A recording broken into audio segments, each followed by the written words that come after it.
Hello दोस्तों, स्वागत है आपका आपके अपनी YouTube channel student art work में। दोस्तों, आज के टॉपिक में हम फलों की टोकरी बनाएंगे बहुत ही आसान तरीके से। तो उसके लिए सबसे पहले 20 गुणे 20 सेंटीमीटर का एक वर्ग बना लेंगे और ऊपर से और साइड से एकदम सेंटर लाइन में दो रेखाएं खींच लेंगे और जो साइड में रेखाएं खींची हैं साइड से साइड में 2 सेंटीमीटर का गैप ले लेंगे और बीच के जो सेंटर लाइन है उसके ठीक नीचे भी 2 सेंटीमीटर का गैप लेंगे और साइड में जो पॉइंट है 2 सेंटीमीटर का वहाँ से डॉट डॉट करके मिलाते हुए अर्धचंद्राकार आकृति में बीच के सेंटर लाइन से अच्छी तरीके से मिलाना है। ध्यान रहे ये जो लाइन मिलाएंगे डॉट डॉट करके ही मिलाना है, क्योंकि ये हमारा फाइनल जो कंप्लीट लाइन है वो नहीं है। अभी हम इसको सही तरीके से करेंगे और ऊपर भी कर सकते हैं, लेकिन ऊपर करना ज़रूरी नहीं है क्योंकि बीच में फल आ जाएंगे। और जो नीचे का लाइन है वहाँ पे बारी का पार्ट रहेगा, तो एक लाइन और खींचनी है पैरेलल, यानी कि समानांतर लाइन खींचनी है। और उसके लिए बीच बीच में आप मार्किंग कर सकते हैं लाइनों के लिए डॉट डॉट करके, ताकि जो आप लाइन मिलाएंगे तो अच्छी तरीके से होगा, एकदम बराबर दिखेगा, यानी कि समानांतर दिखेगा लयात्मक रूप से। और जो नीचे का पार्ट होगा धरातल के ठीक नीचे टोकरी का, वहाँ पे एक सीधी रेखा खींचेंगे, को थोड़ा सा कर्व कर सकते हैं, ज़्यादा कर्व नहीं करना है। और जो बारी का अंदर का पार्ट है वहाँ पे अंदर से रेखाएं मिलाएंगे, बाहर से नहीं। और वहाँ पे डॉट डॉट करके नीचे लाते हुए रेखाओं को मिलाएंगे। नीचे का जो पार्ट बनाए हैं, जो नीचे पेंदी का पार्ट है, एकदम पूरा सीधा नहीं रहेगा और काफ़ी कर्व भी नहीं रहेगा, और उसको अच्छी तरीके से मिला लेंगे। तो देख सकते हैं किस तरीके से हमारा लगभग टोकरी का एक आउटलाइन बनकर तैयार हो चुका है। और इसके बाद में क्या करेंगे, जो हमारा टेक्चर होता है दिखाई देता है टोकरी का, उसको बनाएंगे। तो थोड़ा सा कर्व लाइनें लेते हुए सीधी लेंगे, लेकिन तिरछी लाइनों को लेते हुए थोड़ा सा हल्का सा कर्व घुमा लेंगे, लगभग एस के आकार का, लेकिन पूरा एस नहीं रहेगा।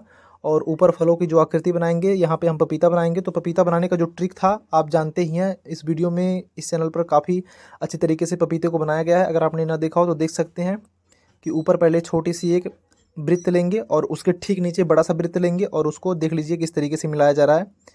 और बीच बीच में जो भी टेक्सचर होता है उसको आप अच्छी तरीके से देख लेंगे। और डियर स्टूडेंट, जितना भी यहाँ पे फल के जो हम बनाएंगे इसके अंदर टोकरी के अंदर, लगभग सभी फल को अच्छी तरीके से बनाया जा चुका है। अब देख लीजिए यहाँ पे कुछ वृत्ताकार आकृतियाँ ले रहे हैं।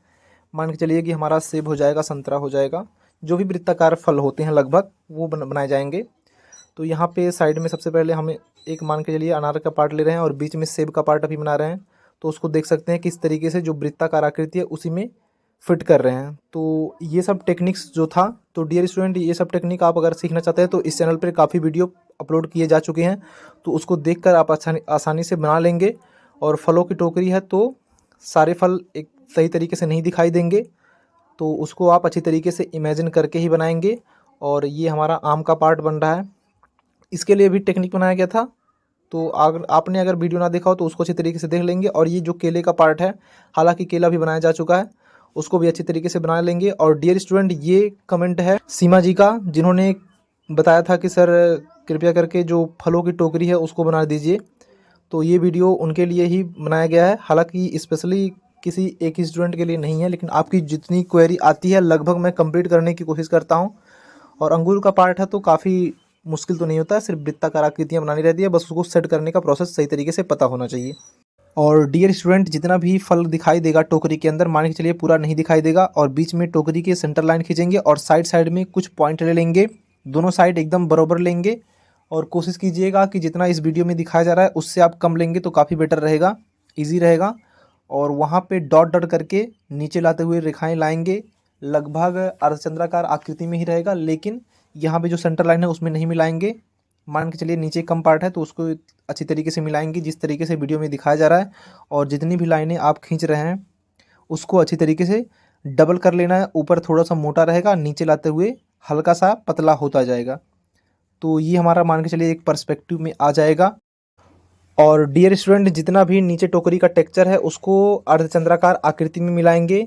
हालांकि इस तरीके से बनाया जा रहा है, लेकिन आपको अगर आसान करना है तो सबसे पहले अर्धचंद्राकार आकृति में एक सीधी रेखा खींच लेनी है, एकदम सीधी नहीं रहेगी, कर्व लाइन में ही रहेगी। नीचे आप चाहें तो 3 4 या 5 करेंगे, लेकिन ऊपर का गैप बड़ा रहेगा और नीचे का गैप छोटा होता जाएगा। और नीचे भी सेम आकृति में इस तरीके से मिला लेंगे। और वीडियो डियर स्टूडेंट यहाँ पे फास्ट है तो कृपया करके आप इसको स्लो करके और समझ करके अच्छी तरीके से बनाइएगा। और पूरा कंप्लीट हो जाने के बाद यहाँ पे कुछ टेक्सचर मिलाएंगे, जो मिलाने का पार्ट है, तो उसको आप अभी रिपीट करेंगे तो आप अच्छी तरीके से समझ लीजिएगा कि किस तरीके से मिला रहे हैं। और इसको क्या करेंगे 90% यानी कि 90% तक मिटा देंगे और फिर इसको वापस से अच्छी तरीके से मिलाएंगे। तो डियर स्टूडेंट, ये सीमा जी का जो कमेंट था कि सर बास्केट विथ फ्रूट्स को अच्छी तरीके से बना दीजिएगा, तो ये वीडियो काफ़ी समय के बाद अपलोड किया जा रहा है। कोशिश करूँगा कि वीडियो रेगुलर डालता रहूँ। कुछ मेरे व्यक्तिगत रीज़न रहते हैं, तो उसकी वजह से मैं यहाँ पे वीडियो कंटिन्यू अपलोड नहीं कर पा रहा हूँ। हालांकि एग्ज़ाम के टाइम में करवा रहा था प्रैक्टिस अच्छी तरीके से, तो इस बार तो थोड़ा कम था, लेकिन अगले साल से काफ़ी अच्छी तरीके से रहेगा। और यहाँ पे जो हमारा केले का पार्ट था उसको मुझे थोड़ा सा अच्छा नहीं लग रहा था, तो उसको फिर से मैं दूसरा बना दे रहा हूँ। लेकिन पहले वाला भी सही था, कोई दिक्कत नहीं है। आपने अगर वैसा ही बनाया है तो कोई दिक्कत नहीं होने वाला है। अच्छी तरीके से बना लीजिएगा, क्योंकि जो केला दिखाई देगा पूरा अच्छी तरीके से नहीं दिखाई देगा। और यहाँ पे जो लाइन मिलाएंगे इसको देख लीजिएगा कि किस तरीके से मिलाया जा रहा है। पहला जो लाइन लेंगे, फिर दूसरे लाइन का जो रहेगा, यानी कि खड़ी लाइन है और उसका एक पॉइंट आएगा, तो पड़ी रेखा के लाइन से वो एक ऊपर होगा और एक नीचे।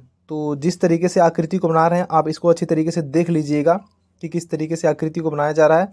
और यहाँ पे खड़ी रेखा पहले बना रहे हैं समानांतर लाइन में, और बीच बीच में देख लीजिएगा कि किस तरीके से जगह छोड़ा जा रहा है। हालांकि ये ऊपर नीचे का जो आई थिंक जो टोकरी बुनने वाले रहते हैं वो उसको अच्छी तरीके से बनाते हैं, और हम लोग विलेज एरिया से बिलोंग करते हैं, तो यहाँ पे इसको अच्छी तरीके से देखा जा सकता है। आमतौर पे हमारे घरों में ये सब मौजूद ही रहता है। और इसको मिलाने का तरीका देख लीजिए कि किस तरीके से है। पहले देख लीजिए ये ऊपर है पड़ी रेखा वाला, फिर उसके ठीक नीचे चला गया है, फिर ऊपर आ गया है। यानी कि जो हमारा खड़ी रेखा है देख सकते हैं, उसके पहले बीच में ऊपर दिखाई दे रहा है, फिर उसके नीचे चला गया है, फिर ऊपर। तो ये एक टेक्सचर है जो रियल टोकरी का होता है। तो इसको अगर आप चाहें तो अच्छी तरीके से बना लें, नहीं तो पहले अगर आपने जैसे बनाया था वैसे ही छोड़ देना है। अगर आपको काफ़ी डिफ़िकल्ट लग रहा है तो उसको सेटिंग करने का लेकिन जो तरीका होता है वो अच्छे तरीके से कीजिएगा। यहाँ पे हालांकि मैं बना रहा हूँ, ये बनाना काफ़ी ज़रूरी था। वीडियो लंबा हो जाता है डियर स्टूडेंट, सॉरी उसके लिए। लेकिन आर्ट का जो भी सब्जेक्ट होता है उसमें समय लगता है, और आर्ट का सब्जेक्ट होता है दूसरों के लिए आई थिंक अगर काफ़ी समय करेंगे होल हो सकता है कि बोरिंग लगे। जो आर्टिस्ट होते हैं उनके लिए बोरिंग नहीं लगता है। और यहाँ पे अब हम कर देंगे शेडिंग। तो सबसे पहले 2B का पेंसिल लेंगे और जिस तरीके से फलों की आकृति है उसी तरीके से सेट करेंगे। यानी कि जहाँ पे देख लीजिए कि जो नीचे का पार्ट है वहाँ पे तो डार्क करना ही है, लेकिन जो थोड़ा सा कर्व लाइन में है, यानी कि थोड़ा अंदर का पार्ट है जहाँ पे ऐसा लग रहा है कि थोड़ा पिचका हुआ पार्ट है, वहाँ पे डार्क करेंगे। और जो उभरा हुआ पार्ट है वहाँ पे हाईलाइट करेंगे। और हाईलाइट करने के लिए जो प्रोसेस बताया गया है कई सारे वीडियोज़ में इस चैनल पर, तो जो बीच में जो पार्ट होता है आगे का होता है, यानी कि जो कर्व लाइन में होता है, कर्व आकृतियों आप कह सकते हैं कि वृत्ताकार आकृतियों में जो होता है, वहाँ पे जो उभरा हुआ पार्ट होता है उसका जो हाईलाइट दिखाने का प्रोसेस होता है उसको हम वृत्ताकार में दिखाते हैं, जिससे उसमें काफ़ी उभार आए और चित्र रियलिस्टिक दिखाई दे। तो साइड में यहाँ पे जैसे सेव को हम ड्रॉ कर रहे हैं, सॉरी ड्रॉ तो नहीं कर रहे हैं, उसको सेटिंग कर रहे हैं। तो उसके लिए क्या कर रहे हैं देख लीजिए, सिर्फ और सिर्फ साइड में कर रहे हैं। बीच में हमारा जो उभार दिखाई दे रहा है लगभग वृत्ताकार आकृति में हाईलाइट छोड़ दे रहे हैं। आम का पार्ट है, सेम वही प्रोसेस करना है।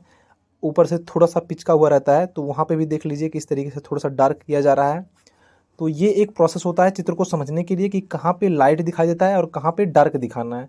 और यहाँ पे सेम जितने भी फल हैं उनमें सब वही करना है कि जहाँ पे कुछ घुसी हुई आकृति, यानी कि जो मान के चलिए कि जो डेप्थ होता है, गहराई टाइप थोड़ा सा दिखाई देता है, वहाँ पे काफ़ी डार्क करेंगे।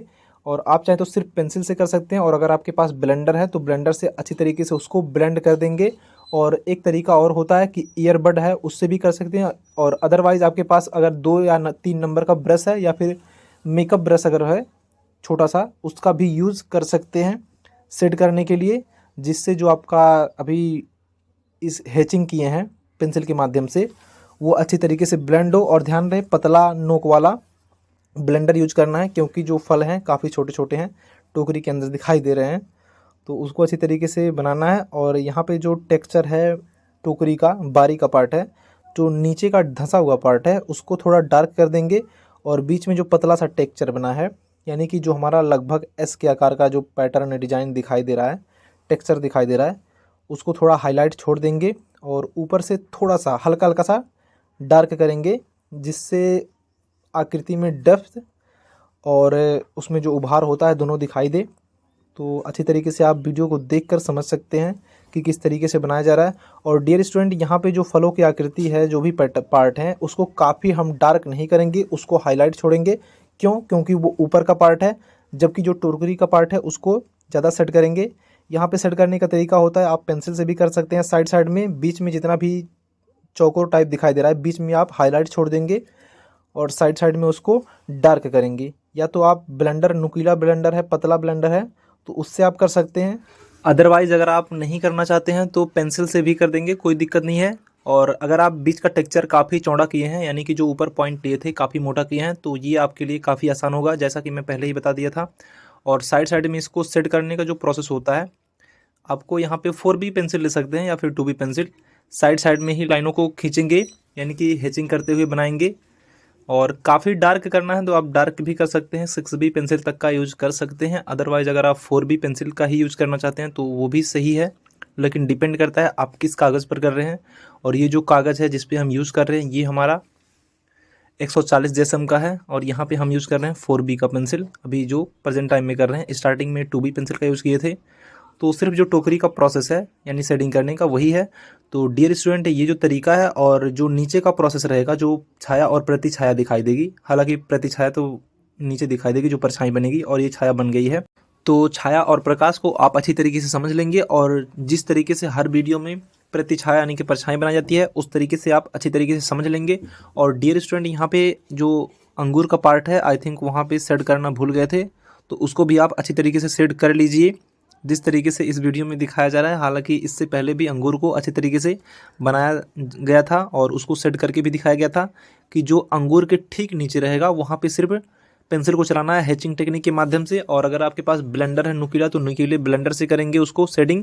अदरवाइज़ अगर आपके पास नहीं है तो कोई दिक्कत नहीं है, सिर्फ और सिर्फ पेंसिल से पास पास रेखाएँ खींचकर उसको छोड़ देंगे। और डियर स्टूडेंट, अगर आप चैनल पर नए हो तो चैनल को सब्सक्राइब कीजिए और अगर वीडियो अच्छा लगा तो लाइक कीजिए। और अगर आपके पास कोई कमेंट हो या फिर किसी टॉपिक पे आप चाहते हैं कि वीडियो अच्छे तरीके से समझाया जाए तो कमेंट सेक्शन में ज़रूर लिखिएगा। और वीडियो देखने के लिए आपका बहुत बहुत धन्यवाद।